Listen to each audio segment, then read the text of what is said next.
Gotta have that coffee kick in. Hashtag not sponsored.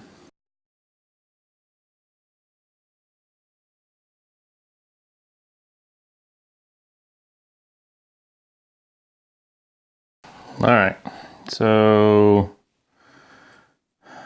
there's plenty of documents out there to show you what's what on a carburetor.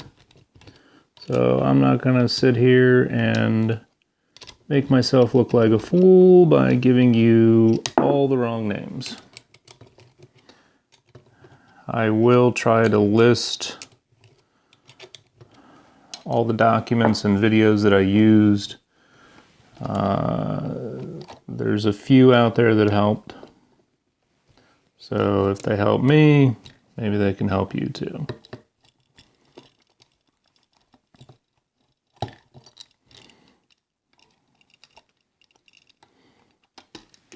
All right, so as you can see, this is the gasket that I tore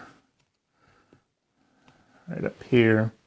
And all I did was I stuck a screwdriver in and pried, and not the best thing to do, but I wasn't thinking at the time. Let's set this aside for a hot minute. So again, this is your primary bowl, and you have these, I'll just take these off, and we'll show you a few things with the bowls to be careful of. One, there's these little plastic washers. Sometimes they come loose, so don't lose them.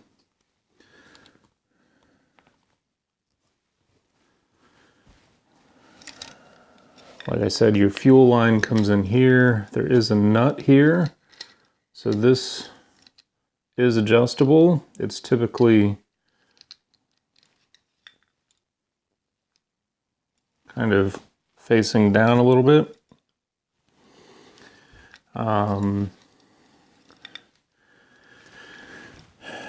This is your float. So inside here, if there is a fluid, gas, just like in your toilet, this will float up and down. This screw and nut here will adjust how much this floats up and down. And the way to set it, which we'll get into later, is to turn it upside down. And then you can, when you twist the nut, you'll see it move. See how it goes lower and how it goes higher. So if it's higher, you're gonna have more gas in there. So, but this is also a good point to show you. See, there's a little lock ring there. There's a spring in here. I don't know if you can see the little red thing in there. We'll get into that. This plastic piece comes out, and it is a pain to get out, at least on this side. There's washers all over the place. So when you take it apart, be careful, because you need to know where stuff goes. I would recommend doing one bowl at a time, if possible. That way you don't get front, rear, primary, secondary bowls mixed up. So I'm going to do this one first, because I know this is the problem child. And I'm just going to take everything apart. We're going to start with these washers here on the outside. And so I don't lose them, I'm just going to stick them right here.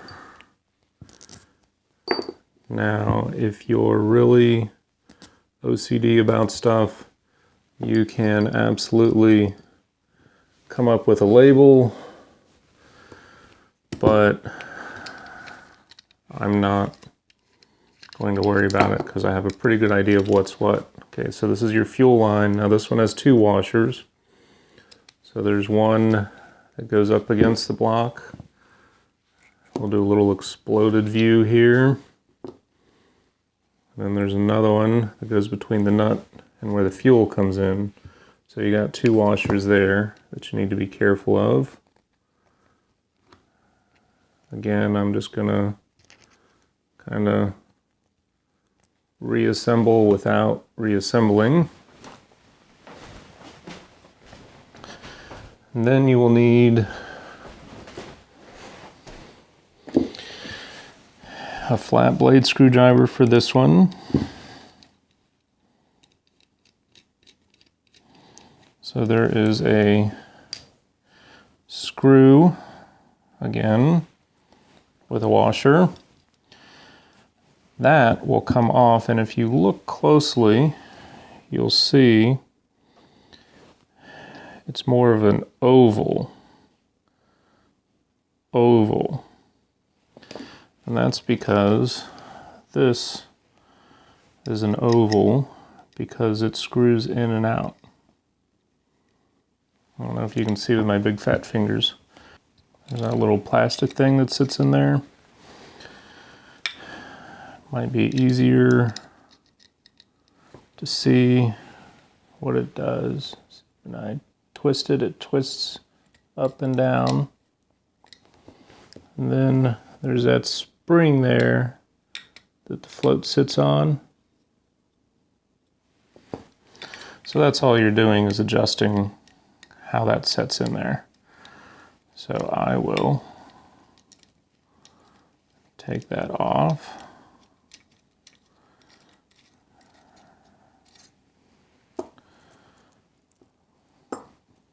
Okay, see, so I'm going to set that in there, and then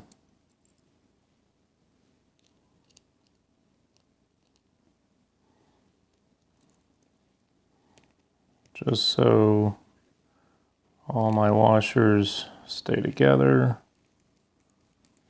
just stick it all back together. Okay.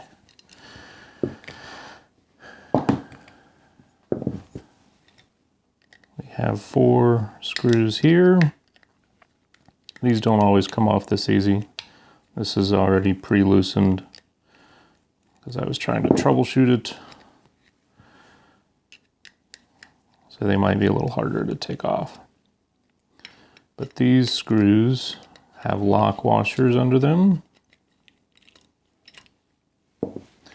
There's a hidden surprise in it, so we have 4 screws.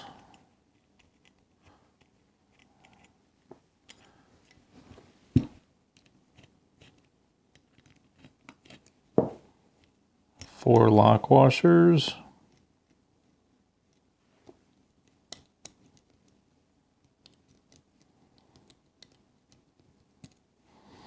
Okay, remember when you hit the gas, it pushed this down and this up.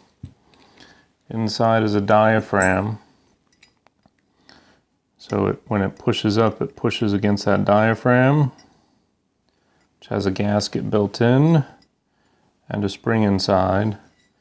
That little red piece of crap's a pain.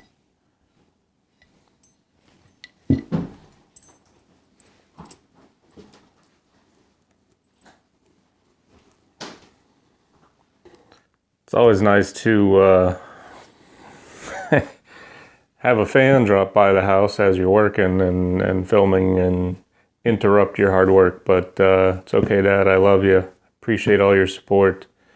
But I'm also glad you left so I can get back to work. Anyway, where was I? So there is they call it a sight hole here where yeah, it's already loose.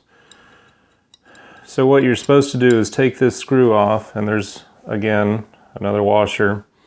And as it sits on the engine, you're supposed to look through here, and your gas level is supposed to be right at the bottom of the threads. Honestly, that terrifies me, to have gas that could just come flying out of there onto the hot engine. Not to mention the whole engine's shaking. That's a little scary. So I've never done that. All right, now inside is where we get a little dicey. So there is a little, it's not a cotter pin, I don't know what you call them. Oh, a magnetic screwdriver saved me. That little doodad comes off, and then you can actually pull your float off. There is a spring here, which I believe is not in the kit. But you need to get access to this little red nub, which is right here, and it is a pain in the keister. But that is your primary bowl taken off. All of the parts are off except for this, which comes right out. There you go. It's all done. Disassembled. There's a little bit of a close-up of what it looks like. See, it's got the little ridge there. That'll be important later. Upon visual inspection, I would say everything is okay on this itself. We're going to set that aside though, because if we come back here, there is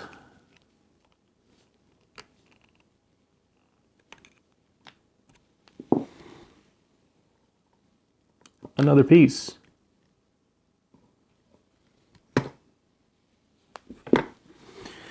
And along with that, there we go. Along with that is, you guessed it, another gasket. I had to use a crescent wrench last time.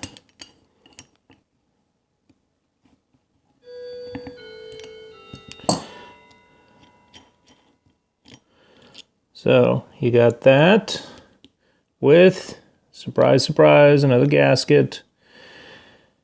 These, I don't know if they come out, and the same with that, so I'm not going to touch those at the moment. In fact, I will try to segregate, as much as I hate to do it, the parts, so I don't get them too mixed up. All right, and then we got the face here looks okay, so I'm going to leave that alone. Now, this surface here is one that I was told might be an issue because as it, however it sits, I don't know, but as it sits, if it's not right, not flat, then it may leak. So I'm gonna go find me a piece of sandpaper. All right, so I'm gonna make sure my little flapper doesn't get sanded. And we'll just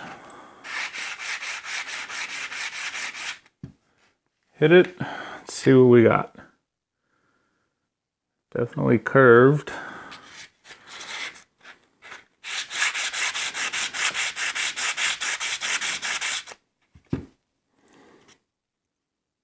Yeah, so you can see my edges are shiny.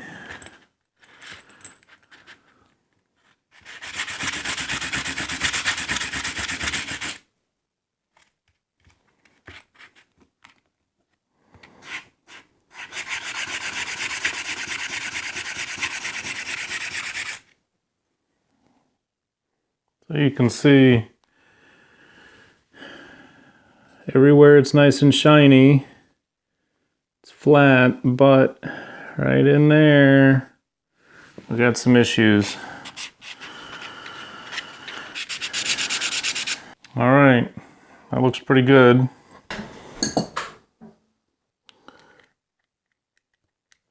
Alrighty, this is 1 inch. Good to know. All right, so a little bit of a rewind. Like I said, this carburetor goes on a 289 1967 Ford Mustang coupe. The 289 is, if you don't know, it is a V8 engine. There is a video that I will link to from Holley that explains very clearly how to identify what kind of carburetor you have. I used that video to determine what repair kit I needed to purchase from them. The first kit I actually purchased directly from Holley because I wanted to make sure I got the right thing. And the second kit I got just on Amazon, roughly the same price, but it got here a lot faster through Amazon. So what they tell you in the video from Holley, and like I said, I'll link to it, is on the front, there are two numbers. This top one here is the one that you want to pay attention to, at least on my carburetor, and it is 80457-2, which corresponds to, for me, the 37-119 repair kit. And that's what I'm using today. So your kit may vary. Certainly possible. But what that number told me was this was a Holley 4160. And that number is really all I needed. The number on the carburetor is really all I needed to go to Holley and plug it in, and boom, it told me exactly what I needed to get. So that's what I'm using today. Let's get to the secondary bowl, which is the one in the back. Much like the primary bowl, the secondary bowl is going to come apart the same way. You have 4 long bolts here that are, what did I say, 5/16, and as with almost every nut and bolt on these things, there are washers to be aware of. Now, I told you before, the first time I pried off the primary bowl, I goofed and stuck my screwdriver right in where the gasket is. Don't do that. Don't be like me.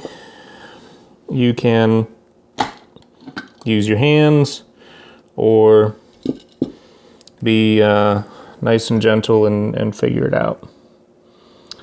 Oh, this one. I remember this one now. This one is a bit more of a pain in my keister. So let me set that aside.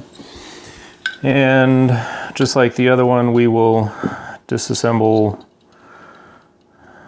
your fuel levels sight hole. And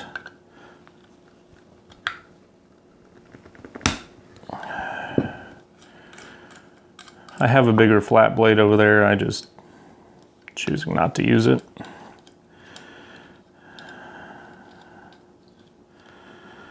This, if I remember correctly, is your jet.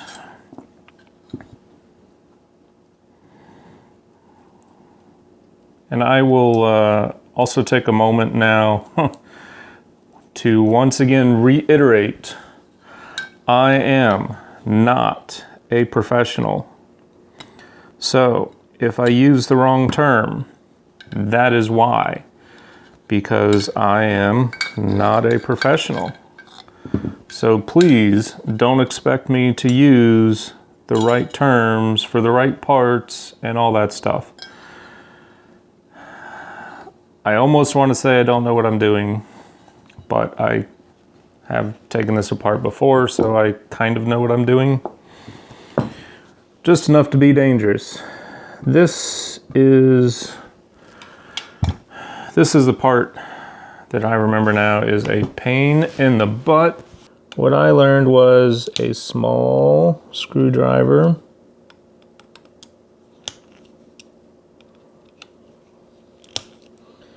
we'll take these off. These are just screws. but they're not Phillips, they're not flat blade, they are just some weird head on them. So if you know what they are and what kind of tool I can get to take them out, please comment. Like I said, I use a flat blade, but I don't know if you can tell, it kind of bends it some, which irritates me.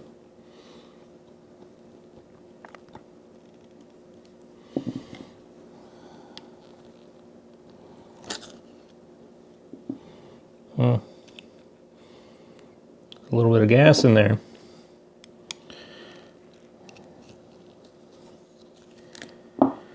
Again, more gaskets. Shocker, shocker. All right, so you can see some blue on there that I'm going to have to clean up with a razor blade. Not to mention dry up the gas I just spilled. Now over here we have a hose that doesn't want to come off. This I'm just going to leave this on here. I'm not going to mess with it. This is a thermostat, and it's a good thing to note. It's kind of hard to see where your thermostat is lined up. I did not, so I just kind of guessed, and as far as I can tell, I guessed correctly, but to be honest, I don't really know for sure.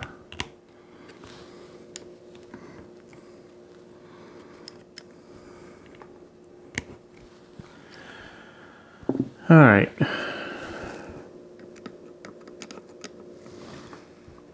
What you have here is a 12-volt lead, and then this is an electric choke, by the way, not a manual choke.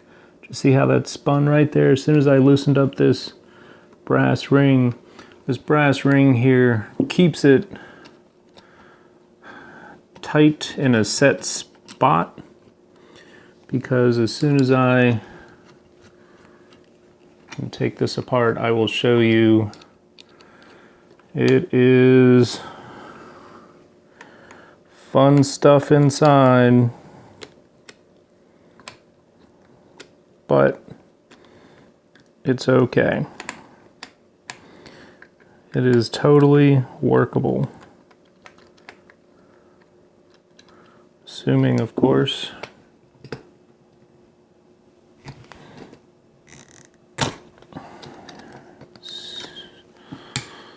you can get it off.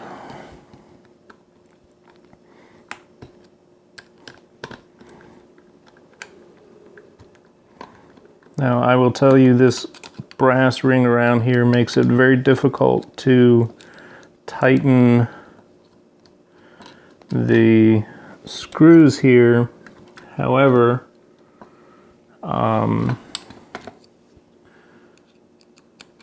it's because I'm not taking it off the right way, as evidenced by the fact that it's hung up inside, because I forgot there's a little lever inside there. All right, let me finish this and I'll show you, hopefully. All right, so the screws just kind of sit there.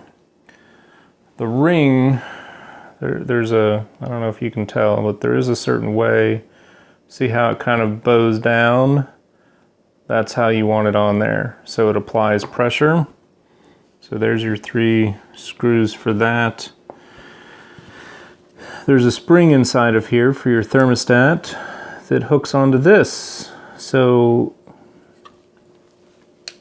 that hole needs to match up with this rod. So when you stick it on there, that's why it's important.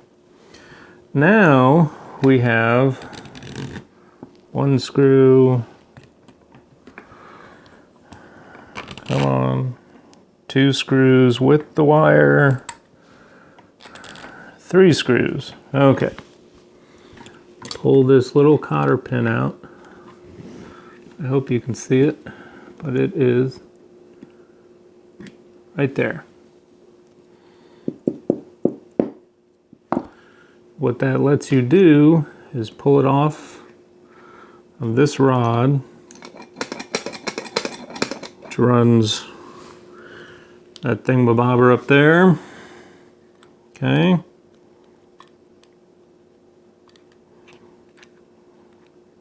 There's parts inside of here, but honestly I don't know how they work. So last time I just left it alone. I did not pull up that cardboard piece because I was a little terrified to do so. So there you go. That, I'm afraid, will not show up too well on the video, but hopefully you can make sense of it when you see it. And now we get to take off the secondary diaphragm here. Again, 3 screws, and down here we have a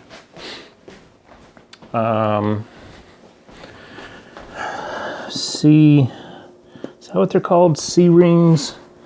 I can never remember. That's got to come off because it needs to be unencumbered from everything. This is another tricky diaphragm, just like the primary up front. It had that green gasket washer thingy on it.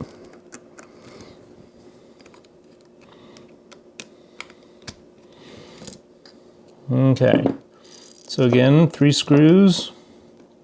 1, 2, 3. Move this a little bit. Okay, 3 screws. That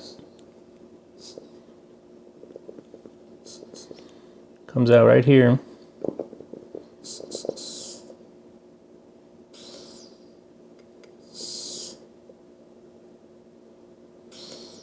See, I've got a good seal there.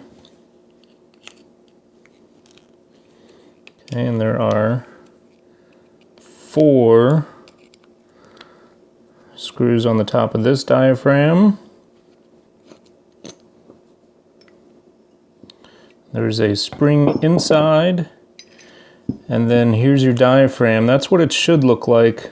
Notice when it came out it looked like that. Kind of like cauliflower ear. It's generally what makes it leak.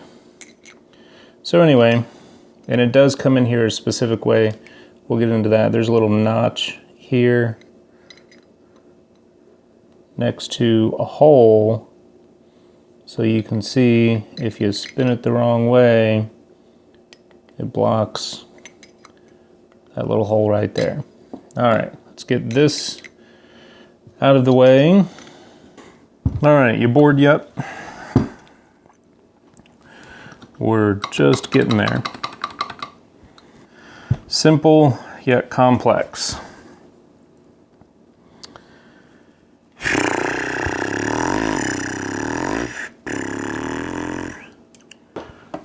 On a more serious note, I really do hope this helps somebody down the road. It was certainly not an easy thing for me to do on my own, but I'm getting there. Okay, this is a primary side. We're just going to take that off. Almost did work that you couldn't see. I'm going to take a 3/8 here and take this all the way off. I don't think it's necessarily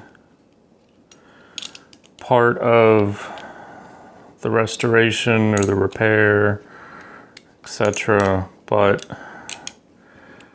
I think in the end, I really want to put hands on every single part that I can so that I can get a better grasp of how everything works. There you go, just a bolt, a nut. It is actually a lock nut, and a spring, and then the arm. But I guess what I'm hoping for is that I can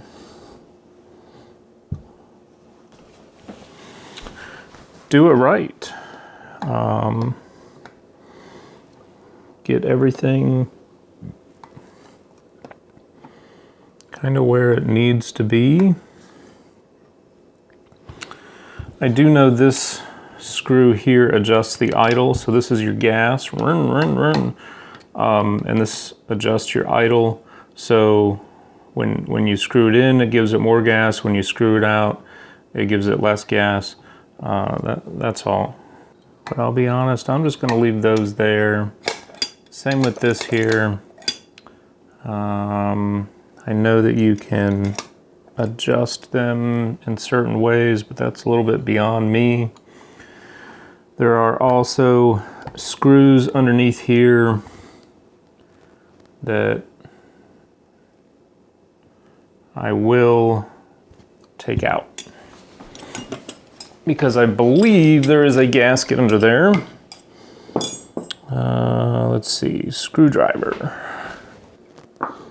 Screw with a lock washer, screw with a lock washer, screw with a lock washer.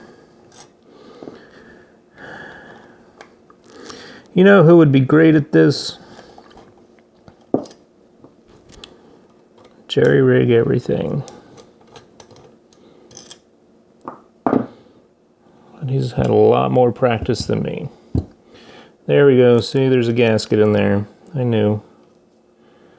All right. So there we have it, folks. That is as apart as I am willing to take it.